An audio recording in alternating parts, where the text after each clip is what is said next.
Tumuy, aman ta si mo man. Di puta man.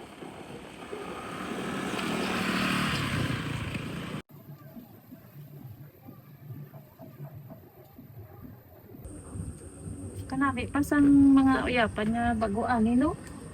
O kuno na mo. Bagong ani kay tamo ginda ta kadigani kay pakita ako sa imo. Ang ginpaane ko na mo ni pa lang. Hasta na to. Kumion niya. Oo, ni. Asa na to ya? Ala ni hon para dito. Mo ni pa lang mo nang gan check up randa ginda ta ka para makita. Ano pa ni? 30 hektarya sinita nang dit. 30 hektarya sinita nang dit. Oh? 30 hektarya sinita nang dit. Gingo wala lang mo kabalo eh. Tago-tago ko lang. Tanan niya makita na daw ako na daw. Kasi pa ba 30 hektarya susunggo to? Makita mo na ako nila. Wag gitago ko lang ni sinyo mo na yung sorpresa na tawag. Dili kong bala. Dili nang imo. Ay nakihalid din sa to. Hindi mo umpisa ang garab. Tractor pa na. Walang bago yung nga mga moderno nga pa. Basta to. Wala rabon pa na. Imo na yung uyapan. Oo, wala ka mo kabalo. Gitago ko lang nga ni sinyo. Kaya sorpresa ko sa inyo. Ano kinaya?